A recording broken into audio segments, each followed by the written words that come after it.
Assalamualaikum warahmatullahi wabarakatuh. Hari ini cikgu akan sambung dengan subtopik 4.3 iaitu translokasi. Okey, apa itu translokasi? Okey.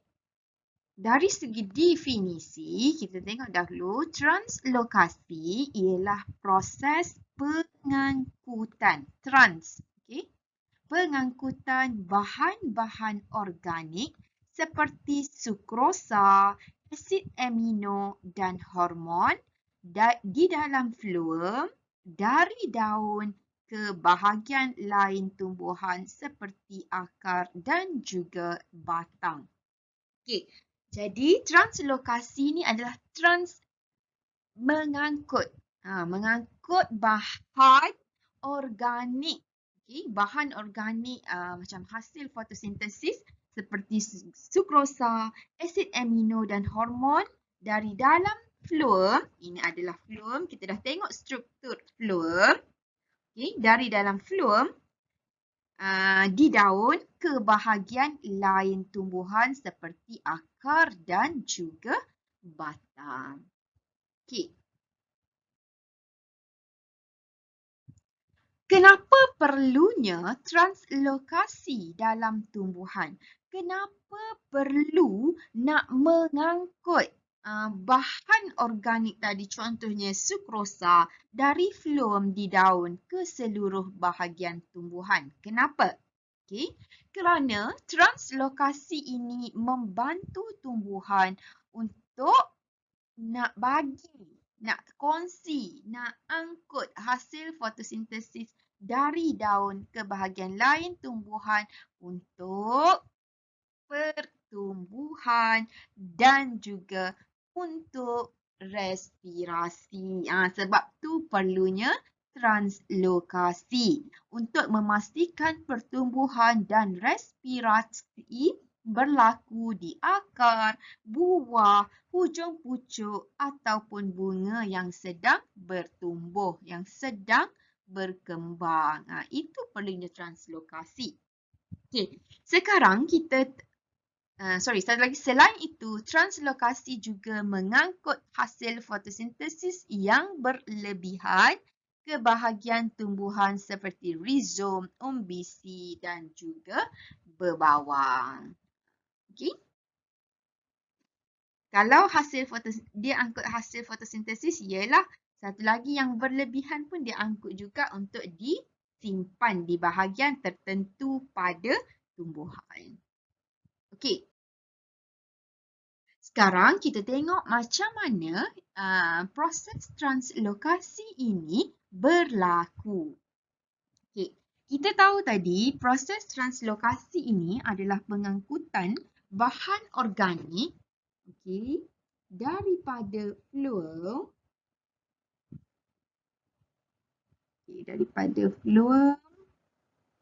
pada daun.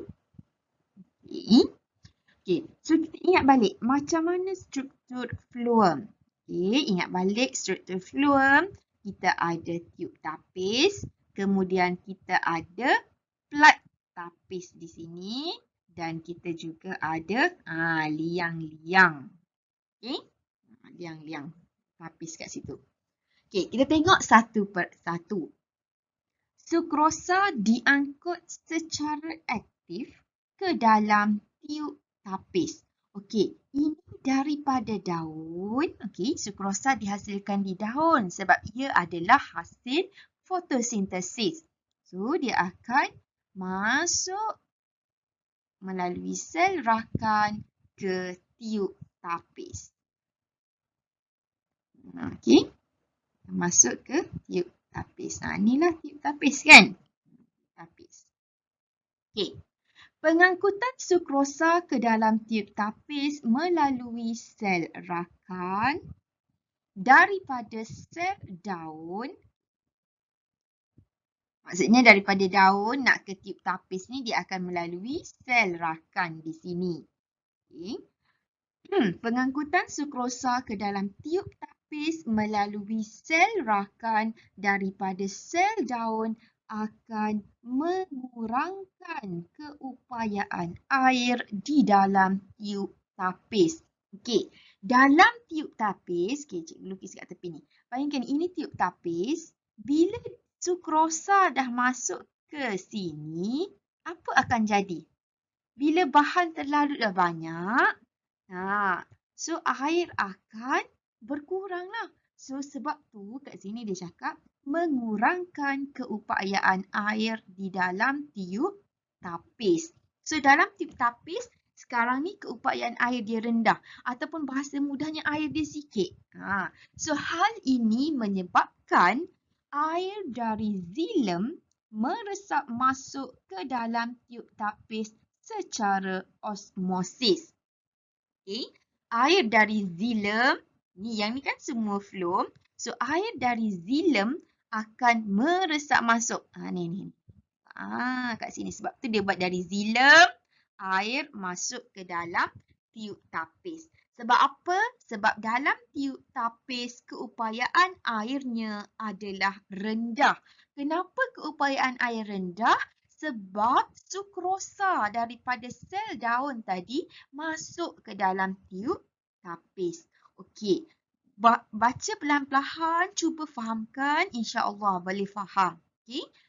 Sekarang air dah meresap masuk dari xilem ke dalam tiub tapis.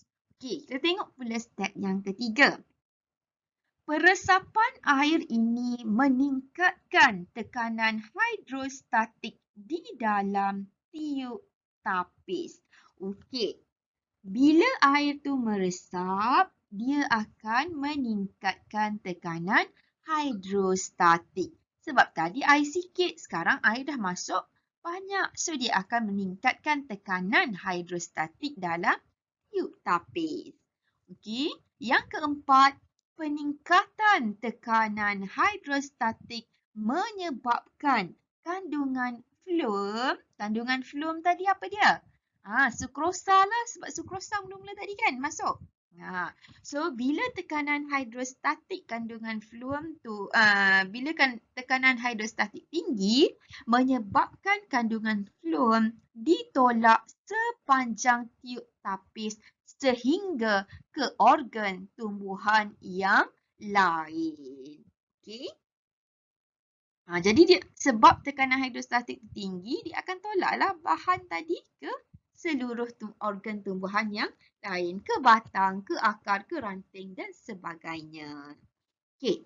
Yang kelima, kandungan phloem akan diangkut dari tiub tapis ke dalam bahagian seperti batang, akar, pucuk, buah dan umbisi melalui pengangkutan aktif. Okay, so tengok balik apa tu pengangkutan aktif yang dia melawan kepekatan kecerunan. Okay. Yang keenam, keupayaan air yang tinggi di dalam phloem. Tadi kan air dah masuk kan? So keupayaan air tadi dah jadi tinggi dalam phloem akan mengakibatkan resapan air kembali ke dalam xilem secara osmosis. Yang kat sini. Okey. Kat sini. Okay, secara osmosis. Tadi dalam phloem tekanan air rendah.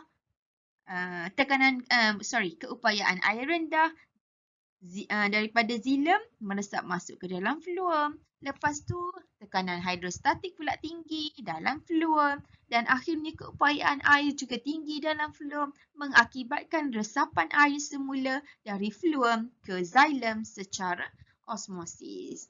Okey, yang ketujuh, transpirasi akan menarik air di sepanjang salur xilem melawan arah tarikan graviti. So, dia akan masuklah ke seluruh xilem. So, transpirasi kan air keluar. So, bila air keluar ke persekitaran, okay, so dia akan menariklah air ni masuk. Okay. Pusing, benda sama saja. Nombor 1, 2, 3, 4, 5, 6, 7. Pusing lagi. Itu adalah satu kitaran. Okay. Kamu boleh cuba dengar berulang kali, kamu boleh baca perlahan-lahan, buat contingan, cuba fahamkan. InsyaAllah boleh. Okey? Kalau ada apa-apa, boleh tanya boleh PM cikgu. Okey? Okey, sampai situ saja 4.3. Terima kasih.